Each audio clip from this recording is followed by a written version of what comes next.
기도하는 하나님의 사람으로 하나님은 우리를 인도하신다고 그랬습니다.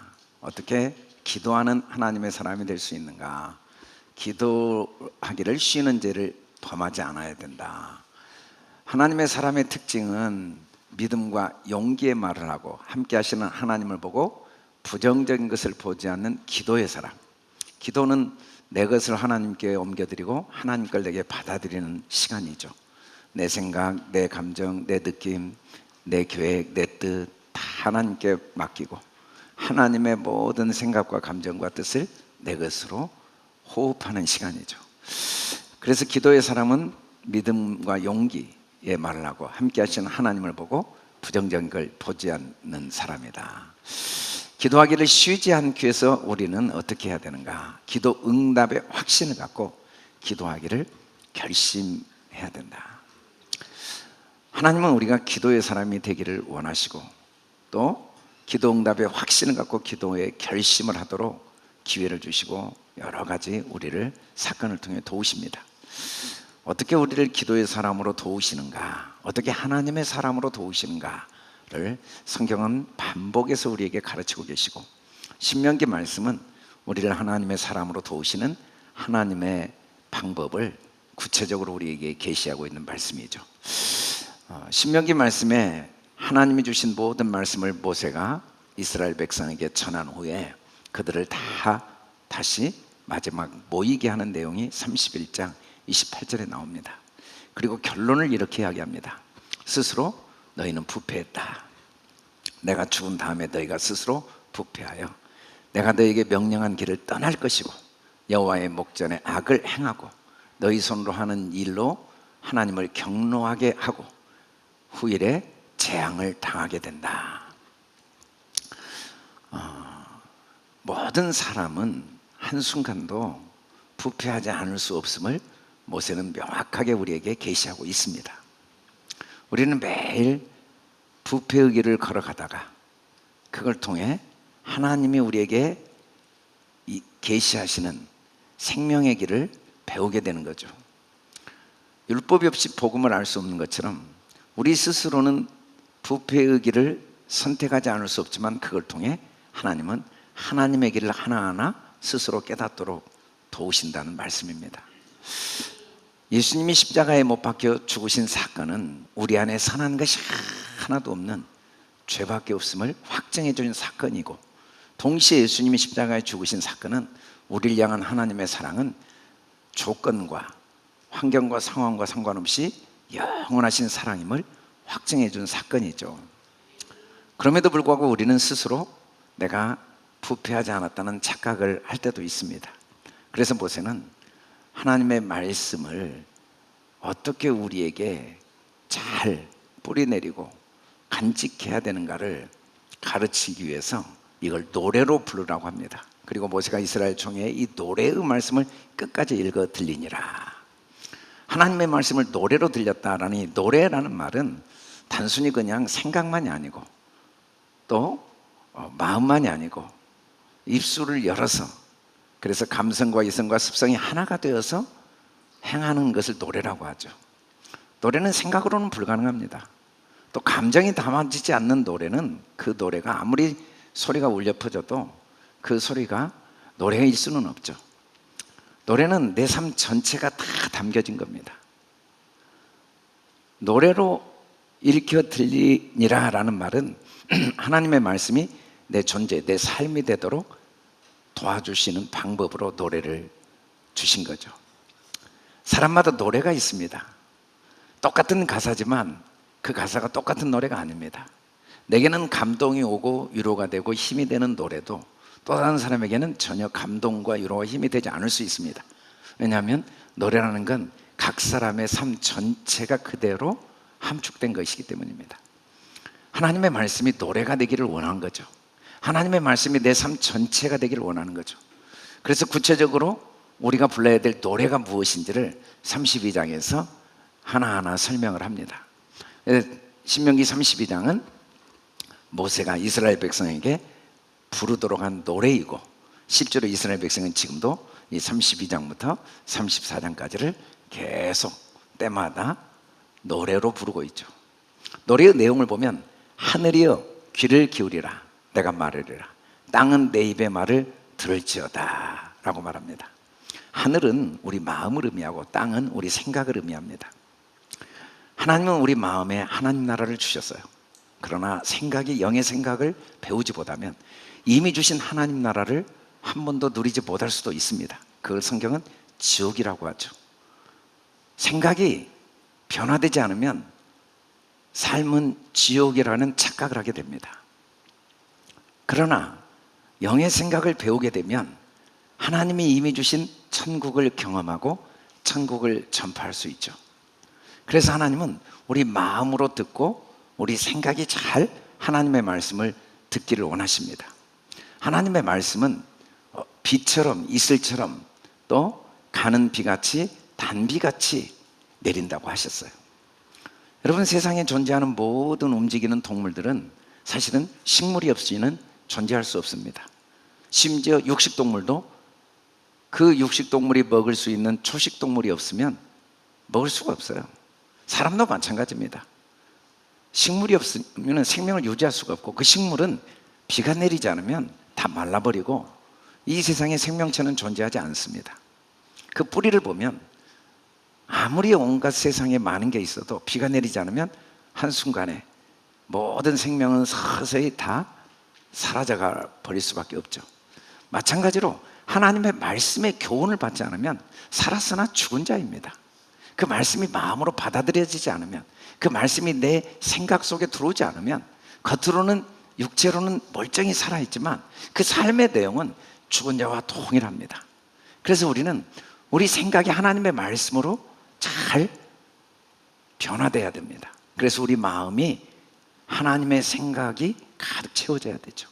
그럴 때 우리 속에 생명력이 있고 내 삶의 의미와 열매를 맺어내고 또 나를 통해 또 다른 사람들에게 삶의 의미를 줄 수가 있고 하나님 나라를 나눠줄 수가 있는 거죠. 우리가 하나님의 말씀을 잘 듣는다는 것은 하나님께 위엄을 돌리는 건데, 하나님의 위엄은 첫째는 하나님은 반석이십니다. 사실 반석이란 말은 견고하다는 의미도 있지만 분리가 불가능하다는 의미도 있습니다. 하나님은 우리와 온 세상에 다 그 속에 하나님이 담겨져 있습니다. 하나님을 보여주는 다양한 모양들입니다. 로마서 1장 20절에 보면 이 만물은 하나님의 신성과 능력이 담겨져 있는 모양과 그릇들이니까 그 속에 하나님을 보지 못하면 다 우상을 섬기는 거죠. 내 속에 하나님을 보지 못하면 나도 우상을 섬기는 겁니다. 사람들 속에 하나님을 보지 못하면 우상을 섬기는 거예요. 반석이라는 의미는 다 하나님의 표현들이죠.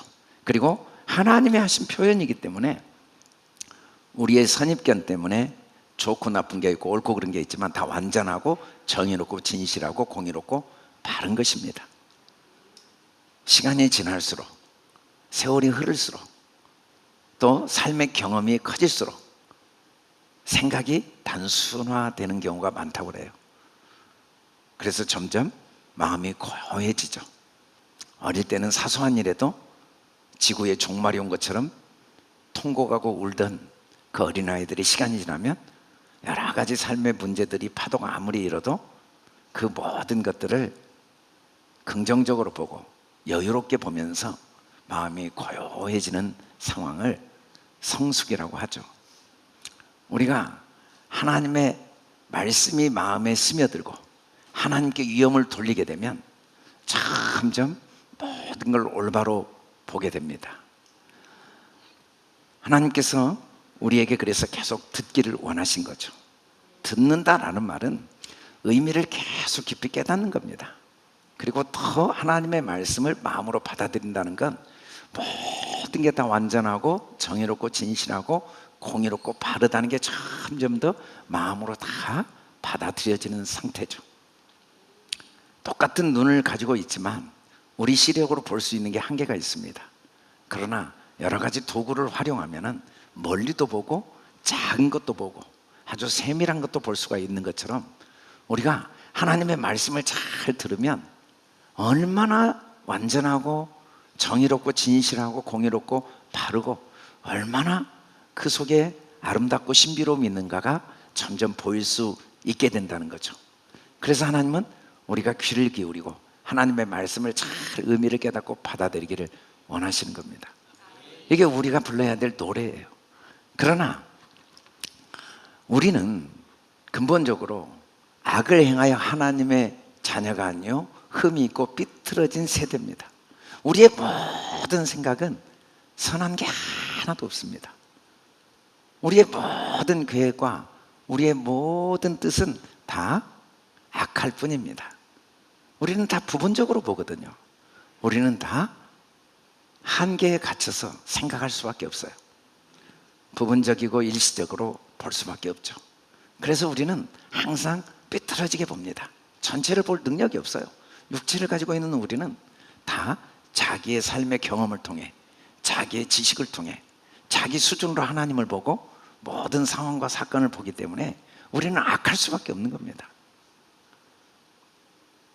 우리는 어리석고 지혜 없는 백성인 거죠. 여러분, 사람이 살면서 문제가 생긴 건 문제가 아니지만 그 문제를 통해 배우지 못하면 어리석고 지혜 없는 사람이라고 성경은 말합니다. 어리석고 지혜 없는 사람은 문제가 반복돼요. 문제가 반복돼서 성장과 성숙이 없는 거죠. 하나님은 우리 아버지시거든요. 나를 지으신 분이고 나를 만드시고 나를 세우신 분이십니다.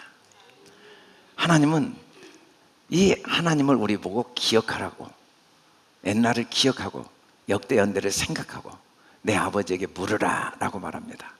그러면 설명할 것이요 내 어른들에게 물으면 내게 말하리라고 말씀합니다.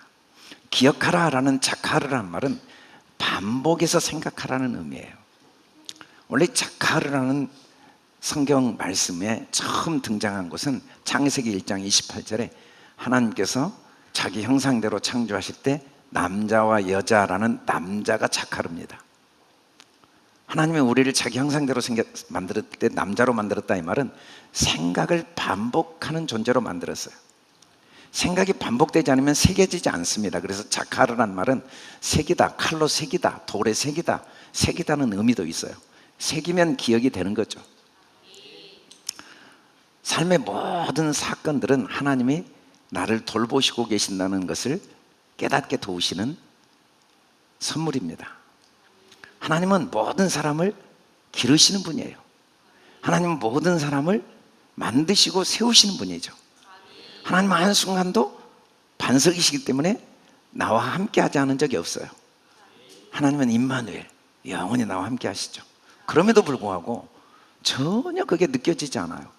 저는 괴롭고 외롭고 낙심이 되고 마음이 불안하고 화가 나고 슬프고 불행한데 하나님이 언제 나를 도우셨습니까? 바로 그게 하나님이 나를 도우시는 증거입니다. 하나님이 도우시지 않은데 낙심이 돼요? 하나님이 함께 하시지 않고 하나님이 사랑하시지 않는데 불안하고 두렵고 화가 나고 짜증이 나고 불행을 느낄 수 있다고요? 그건 불가능한 일입니다. 내가 경험하는 모든 불행과 불안과 낙심, 외로움, 고독, 슬픔, 무기력은 하나님이 생각하도록 도우시는 거예요. 내가 뭘 잘못 생각하고 있는가를 깨닫게 도우시는 거죠. 하나님의 생각으로 자라도록 도우시는 하나님의 사랑의 돌봄입니다. 신호등이에요. 너 지금 생각하는 거 멈춰. 너 지금 스스로 악한 생각을 하고 있는 거야. 네 생각의 수준을 네가 십자가에 못 박아야 돼 라는 하나님의 돌보심이 없는데 어떻게 사람이 불안하고 외롭고 화가 나고 짜증이 나고 사람이 미워지고 그런 일은 불가능해요. 왜 내가 그렇게 알 수 없는 답답함 속에 있을까? 하나님의 사랑의 도우심이죠. 내가 지금 악을 행하고 있다는 사실을 스스로 깨달을 수 있도록 내 안에 계신 하나님이 도우시는 거죠. 그래서 우리는 그때 생각을 해봐야 돼요. 계속 생각해야 돼요. 내 생각은 하나도 스스로 패역하고 악할 뿐이어서 다 삐뚤어져 있다. 내 안에 선한 것이 하나도 없다는 걸 기억해야 돼요. 역사는 우리에게 그걸 증명해 줍니다. 솔로몬의 영광을 얻고 모든 지식과 지혜를 갖는다 할지라도 그 사람의 생각은 다 부분적이고 한계적이고 악하고 삐뚤어질 뿐이라는 것. 우리는 그걸 잊어버리면 안 돼요. 그걸 계속 생각해야 돼요. 그걸 계속 생각하면 십자가에서 나를 위해 죽으신 주님의 사랑, 그리고 내가 주님 앞에 죄인이라는 사실이 차원이 달라집니다. 반복 생각할 때 이전에 내가 생각했던 죄가 아니에요. 그런 수준의 죄가 아니에요. 내가 죄인이라고 고백하는 주님, 저는 죄인입니다라는 고백이 수준이 계속 달라지는 거죠. 새겨질 때마다 생각이 달라져요. 내가 얼마나 죄인인가가 누가 가르치거나 누가 지적해주고 어떤 사건 때문이 아니라 가슴 깊은 곳에서 생각이 되는 거예요. 깨달아지는 거죠. 깨달아지는 거. 그걸 기억하면, 계속 기억하면, 그러면 역대 연대를 생각할 수가 있게 돼요. 생각이라는 말은, 이 만이라는 말은 깊이 깨닫는 건데, 정말 깨달음은 뭐냐면 세상 이치를 다 깨달아도 생각을 못하는 거예요. 생각은 얼마나 하나님이 나를 사랑하시고 내가 얼마나 하나님의 큰 사랑을 받고 있는 말할 수 없는 행복자인가가 마음에 받아들여지고, 그걸 생각하는 게, 마땅히 생각한 걸 생각하는 게 생각이죠. 우리는 계속해서 기억하고 생각해야 됩니다. 잊으면 안 돼요.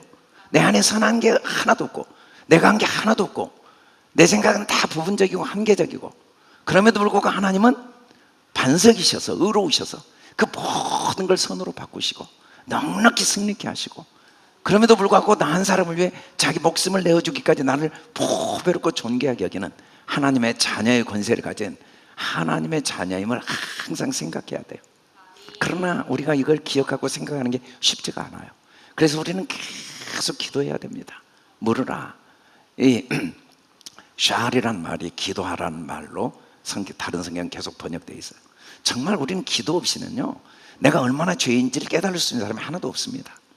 하나님 앞에 진실한 기도의 시간을 갖지 않으면서 형식적인 인간적인 겸손은 가능하지만 마음에서 누구와 비교한, 누구에게 보여주기 위한, 누구에게 말하기 위한 것이 아니라 내 가슴에서 내 스스로 깊이 깨달아지는 나의 죄를 알 수도 없고 세상이 빼앗을 수도 줄 수도 없는 그 하나님 아버지의 사랑으로 말미암은 거룩한 자존심, 거룩한 자존감, 그 흔들리지 않는 반석 같은 행복을 맛볼 수 있는 사람은 없습니다. 기도하지 않으면서 세상 세파에 끌려다니면서 온갖 세상에 눈에 보이는 잠깐 있다 없어질 세상 것들은 다 도구인데도 불구하고 그게 참인 것처럼 그걸 도구로 사용하지 못하고 그 보이는 것들의 마음을 빼앗기면서 기억하고 생각할 수 있는 사람은 없어요.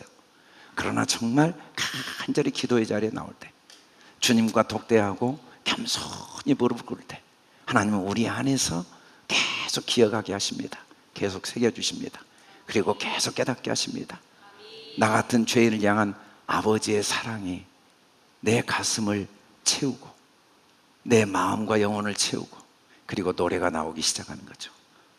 내 아버지, 나를 지으신 아버지, 나를 만드신 아버지, 나를 세우신 아버지를 고백할 수가 있게 된 겁니다. 우리 같이 한번 읽어봅시다. 시작. 지극히 높으신 자가 민족들에게 기업을 주실 때, 인종을 나누실 때 이스라엘 자손의 수혜대로 백성들의 경계를 정하셨다. 여러분, 우리는 하나님의 기업이고 하나님이 경계를 다 정하신 것입니다. 모든 삶의 모습들은 하나님의 완전하신 계획과 그 섭리 속의 경계가 정해진 거죠. 우리 9절도 같이 읽어봅시다. 시작. 여호와의 분깃은 자기 백성이라 야곱은 그가 택하신 기업이로다. 우리의 삶이 우리 것이 아니에요. 하나님이 우리를 통해 사시고 계십니다. 우리는 그의 택하신 기업, 하나님께로부터 물려받은 하나님의 절대적인 주권과 섭리 속에 하나님이 주신 분깃을 누리고 있는 거죠. 여호와의 분깃이죠. 사람들은 내 삶이라는 오해와 착각, 하나님의 것인데 내 것이라는 착각, 이 배역한 생각들에 마음을 빼앗길 때가 있지만 우리가 기억해야 됩니다. 내 것이 어디가 있습니까? 내가 언제 이 땅에 왔습니까? 내가 언제 호흡을 했습니까? 내가 언제 심장을 뛰게 했습니까? 언제 내가 온몸의 혈관에 피를 돌렸습니까? 내가 언제 해를 뜨게 하고 언제 해가 지게 했습니까? 언제 비가 내리게 하고 다 하나님이 하신 겁니다. 하나님이 내 삶을 경계를 주시고 하나님이 자기의 삶으로 나와 함께 사시고 계시는 거죠. 우리 10절도 같이 읽겠습니다. 시작. 여호와께서 그를 황무지에서 짐승이 부르짖는 광야에서 만나시고 호위하시며 보호하시며 자기의 눈동자같이 지키셨도다. 황무지가 중요하진 않아요. 광야가 중요하진 않습니다. 정말 중요한 건 하나님이 우리를 만나주시고 호위해 주시고 보호하시되 어떤 방법으로 하냐면 자기의 눈동자같이 만나시고 호위하시고 보호하십니다. 사람이 눈동자를 보호하는 건 절대적이고 순간적이고 우선적입니다. 하나님이 우리를 자기 눈동자같이 지키셨다라는 말은 하나님은 우리를 절대적이고 최우선적으로 지키시고 계십니다.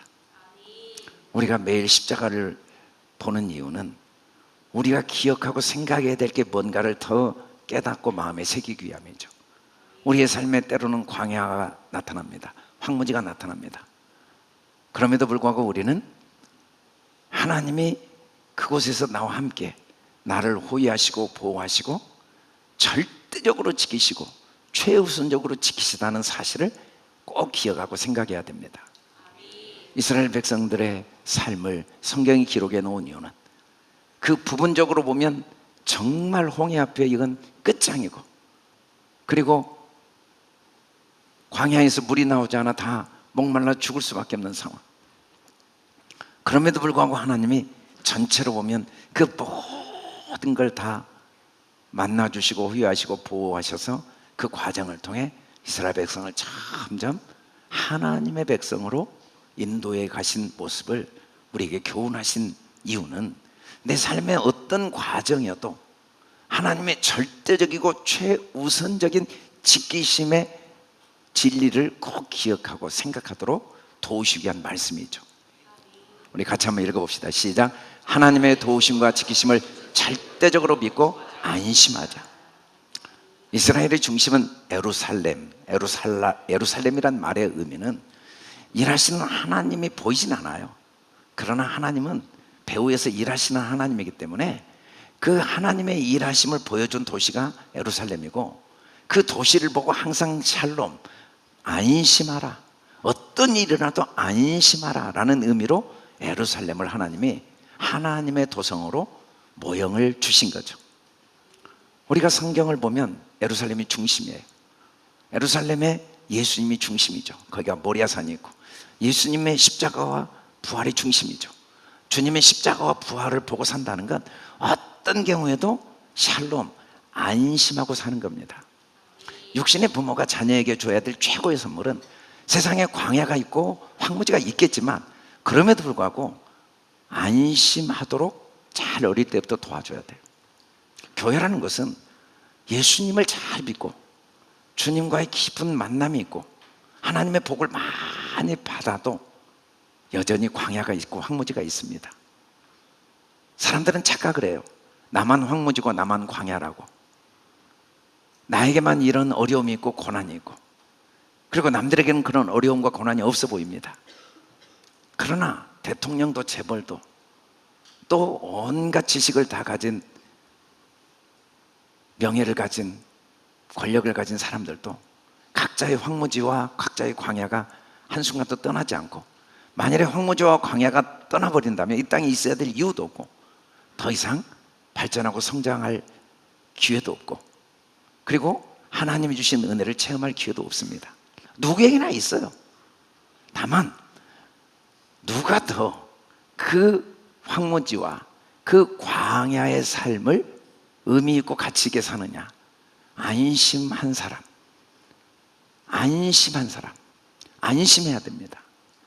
교회는 샬롬, 서로가 어떤 상황과 어려움이 있지만 마음 깊은 곳에 안심하도록 서로를 권면하는 곳이지, 세상 사람들처럼 보이는 걸 통해 불안과 두려움과 염려를 권면하는 것이 절대 아니죠.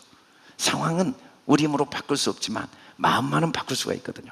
마음만은 하나님이 반드시 절대적으로 최우선적으로 지키시기 때문에 안심하는 마음을 내가 간직함으로써 함께 서로 안심을 나눠줄 수는 있죠. 내가 불안하면 상대방에게도 불안을 전파합니다. 코로나 바이러스가 전 세계에 아픔을 주었어요. 그러나 정말 무서운 바이러스는 죄의 바이러스예요. 죄의 바이러스는 불신이죠. 불신. 하나님의 눈동자같이 보호하신 하나님을 믿지 못하는 불신보다 무서운 바이러스는 없습니다. 그 바이러스에 감염되면 마음이 불안한 마음은 또 서로를 불안하게 만들죠. 그러나 우리가 하나님의 말씀 앞에 기도하고 겸손하게 내 생각을, 악한 생각을 십자가에 못 박고, 내 눈으로 보이지 않지만, 현재 상황으로는 이해가 안 가지만, 그럼에도 불구하고 하나님이 나와 함께 하시고 하나님이 나를 절대적으로 돕고 계시고 지켜주고 계시고 최우선적으로 나를 보호하신다는 사실만은 십자가에서 확증되었으니까 마음만은 안심하고 우리가 우리 마음과 생각을 지켜야 됩니다. 우리 서로 안심합시다. 우리 11절을 같이 읽어봅시다. 시작. 마치 독수리가 자기 보금자리를 어지럽게 하며 자기 새끼 위에 너풀거리며 그의 날개를 펴서 새끼를 받으며 그의 날개 위에 그것을 얻은 것 같이. 우리는 오늘 말씀을 보면 하나님이 안심하라고 하셨지만, 우리를 완전히 보호하시지만, 그렇다고 해서 하나님이 우리에게 문제를 주시지 않는다는 의미가 아닙니다. 독수리는 새끼를 먹이를 먹여서 키웁니다. 독수리 어미 다 가져다 먹여서 키워요. 그러나 계속 먹이만 주면 비만에 걸려서 독수리가 하늘의 왕자가 되는 게 아니라 자기 몸도 가누지 못하는 쓸모없는 존재가 되죠. 그래서 먹이를 갖다 주면서 때가 되면 보금자리를 흐트러 버립니다. 그러면 새끼는 떨어져 죽게 되니까 살기 위해서 날개짓을 정신없이 하죠. 우리가 습관, 학습이라는 습자가 이 날개우라는 한문에 흰 백을 쓴 이유는, 학습이라는 건 날개를 99번 흔드는 거예요. 계속 흔드는 거죠. 살기 위해서 흔드는 겁니다. 죽을 것 같아서 흔드는 거예요. 얼마나 열심히 흔드는지 상상할 수가 없어요. 갑자기 보금자리를 흐트러 버리고 그 위에서 절벽에서 밑으로 떨어져 죽는 그 죽음의 공포가 밀려오는데 목숨을 다해서 날개짓을 하는 거죠. 그러나 아무리 날개짓을 해도 떨어져 죽는 걸 막을 수가 없습니다. 그냥 계속 추락하는 거예요. 아무리 날개짓을 해도. 그런데 죽기 전에 어미독수리라 날개로 딱 업어서 다시 올려놓습니다. 그렇게 계속 날개짓을 하다 보면 자기는 분명히 죽을 것 같아서 날개짓을 했고, 살기 위해서 날개짓을 했는데도 날지 못하고 계속 떨어지고만 있었는데, 어느 날 그 날개가 창공을 나르는 날개로 변화되고 하늘의 왕자의 역할을 하게 만드는 거죠. 야고보 선지자는 우리에게 이렇게 권면합니다. 형제들아, 너희가 여러 가지 시험을 당하거든 온전히 기쁘게 여기라. 여러분, 온전히 기쁘게 여기라는 건 형식적이고 그리고 피상적으로 기쁘게 여긴 게 아니라 마음 깊은 곳에서 깊이 기억하고 생각하면서, 그리고 정말 마음에서 깊은 온전한 기쁨이 나오지 않으면 간절히 묻고 기도하면서 시험을 당하거든 온전히 기쁘게 여기라고 우리에게 권면을 해요. 왜냐하면 이 믿음의 시련이 인내를 만들거든요. 인내는 내 속에 주신 하나님 나라를 내가 누릴 수 있는 그릇입니다. 그 인내, 내 내면이 어떤 경우에도 하나님 나라를 누릴 수 있는 그릇은 시련, 불순물이 제거되지 않고는 절대로 누리지 못해요. 세상의 모든 부와 명예와 권세를 다 얻어도 나의 이 악한 생각이 제거되지 않은 사람 중에 한순간도 참된 행복을 맛볼 수 있는 방법은 없거든요. 그래서 하나님은 어떤 사람에게도 계속해서 시련을 주시죠. 계속해서 보금자리를 어지럽힙니다. 그리고 우리는 그 어지러진 보금자리를 해결하기 위해서 날개짓을 하는 거죠. 그런데 날개짓을 아무리 해도 계속 떨어집니다. 그렇다고 날개짓을 포기해버리면 어차피 다시 바다는 주지만 내 날개는 점점 강해지지 않아요. 지혜로운 사람들은 잘못을 안 하는 게 아니고, 실수가 없는 게 아니고, 문제가 없는 게 아니고 반복하지 않습니다. 왜냐하면 그걸 통해 배우니까. 어리석은 사람은 계속 반복을 해요. 똑같은 고난을 수없이 반복해서 당해요. 그래서 살았다 하나 죽은 자예요. 삶에 열매가 없어요. 그러나 지혜로운 사람은 절대 반복하지 않아요. 때마다 그걸 통해 배워요. 반복하지 않는다, 지혜롭다라는 말은 무조건 날개짓을 하는 겁니다. 결과가 있냐 없냐는 하나님께 맡기는 거예요. 그거 해도 아무 소용없던데, 기도해도 무슨 소용이 있어? 말씀 읽으면 무슨 소용이 있어? 전도하면 무슨 소용이 있어? 헌금하면 무슨 소용이 있어? 감사하면 무슨 소용이 있어? 사랑하면 무슨 소용이 있어? 안 해요, 안 해. 그 사람들은 계속 그 자리입니다. 그러나 해보는 거예요. 말씀대로 순종해보는 거예요. 기도해보는 거예요. 말이 안 되지만, 이해가 안 가지만 순종해보고 해보면 계속 날개짓을 하다가 점점 그릇이 커지고 독수리의 왕자의 능력이 나오는 거죠. 신앙은 매일 날개짓을 하는 겁니다. 우리에게 있는 여러 가지 문제들은 하나님의 말씀에 내 자신을 순종할 기회예요. 내 마음의 불안과 두려움, 염려, 외로움, 고독, 이 모든 것들은 하나님의 사랑의 신호등이에요. 내가 잘못 생각하고 있다, 내가 잘못 가고 있다, 내가 순종하지 않고 있다, 알 수 없는 무력감, 알 수 없는 외로움, 알 수 없는 불안, 알 수 없는 결핍감, 다 그건 이유는 하나밖에 없어요. 하나님의 사랑의 손길이에요.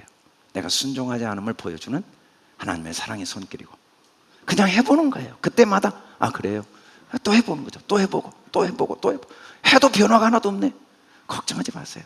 그렇게 날개짓을 하다가 어느 날 하나님께서 점점 내 삶을 하나님의 왕자의 자리로 올려놓은 거죠. 인내를 온전히 이루라. 이는 너희로 온전하고 구비하여 조금도 부족함이 없게 하려 함이라. 어느 것 하나도 하나님이 헛되게 우리에게 주신 게 없습니다. 다만 우리가 반복하지 않아야 되죠. 우리는 한 걸음 한 걸음 올라가야 돼요. 오늘 우리가 본 영상에 킴 윅스는 시각장애인이지만 하나님께 아름답게 쓰임받은 후에 그가 한 간증이 누구도 자기에게 백매 답을 이야기해 주지 않습니다. 바로 앞에 물을 건너세요. 바로 앞에 계단을 올라가세요.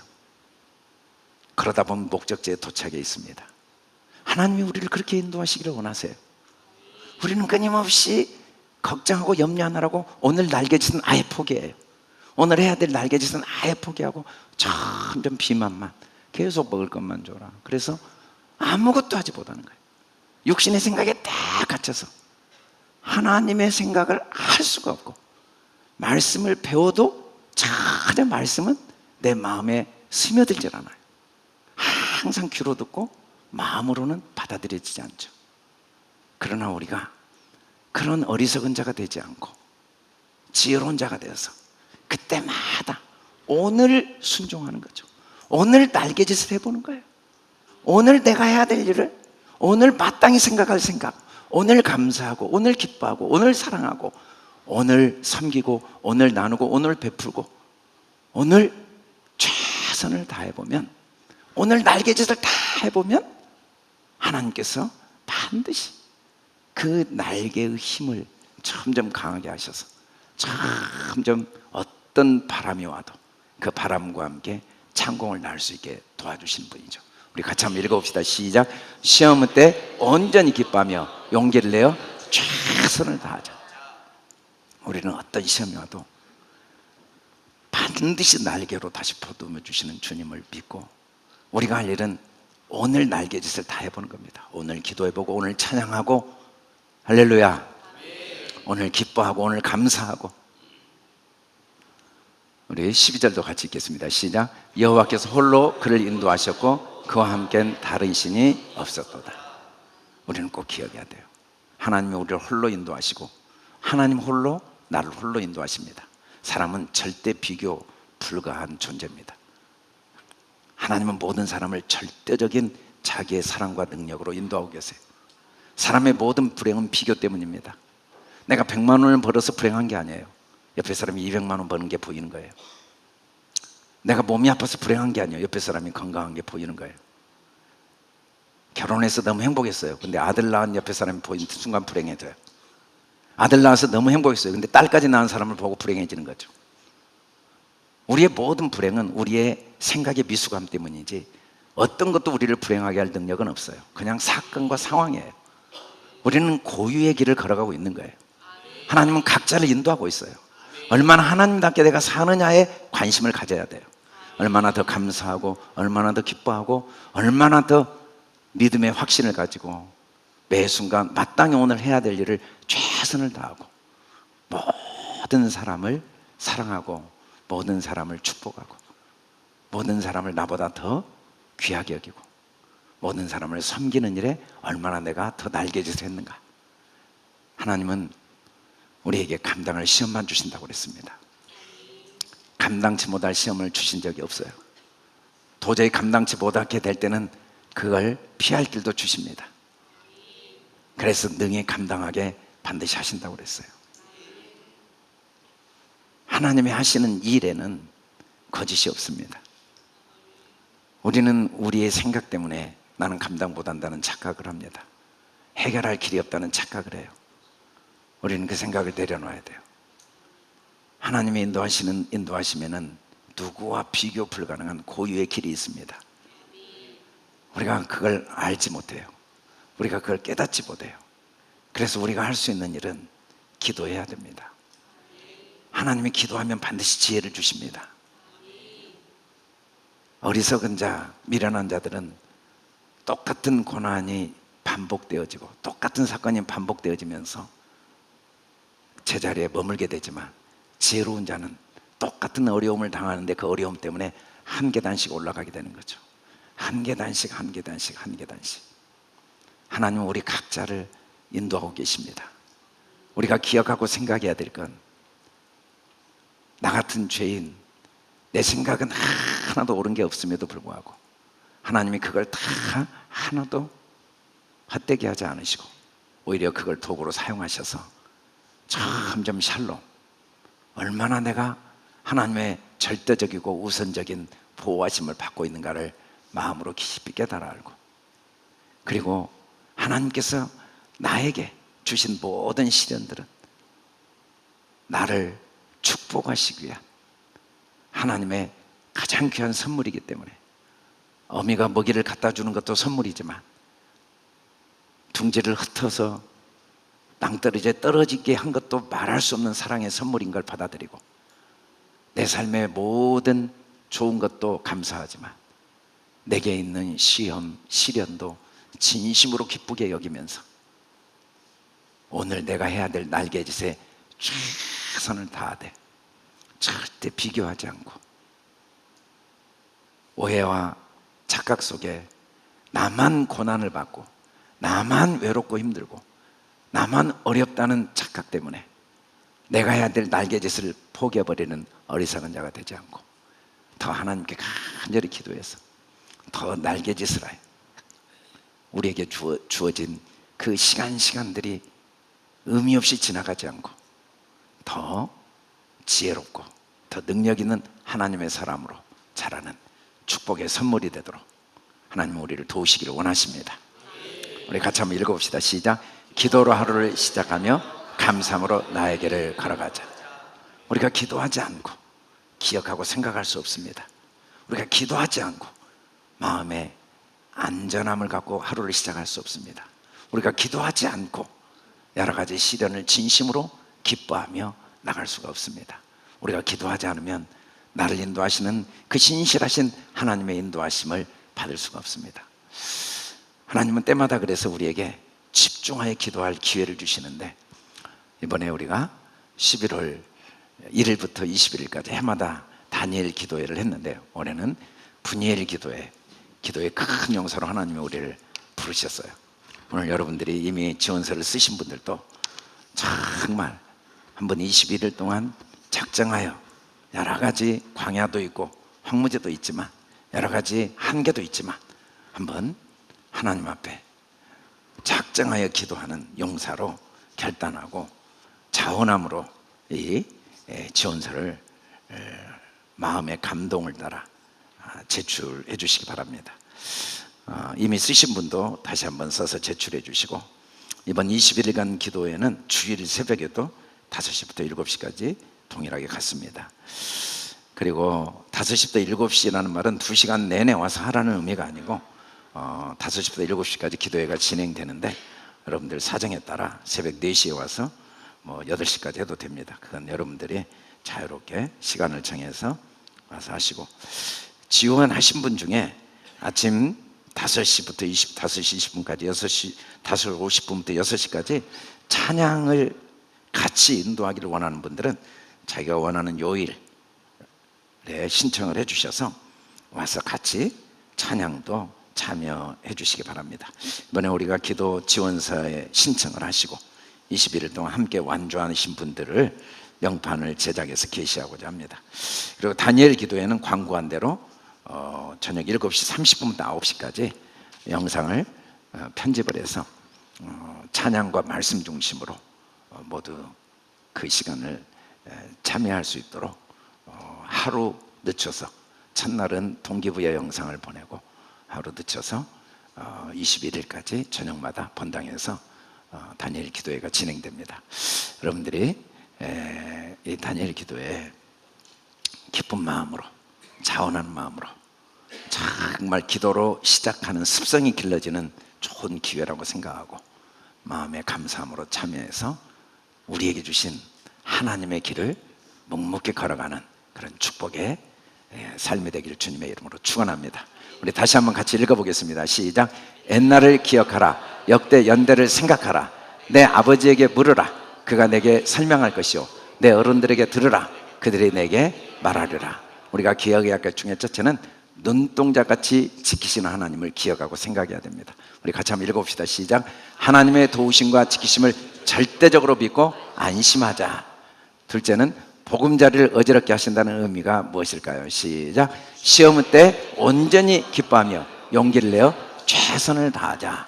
세 번째, 홀로 인도하셨다는 의미가 무엇일까요? 시작. 기도로 하루를 시작하며 감사함으로 나의 길을 걸어가자. 아멘. 우리 다 같이 일어나 선포하고 찬양하겠습니다. 할렐루야.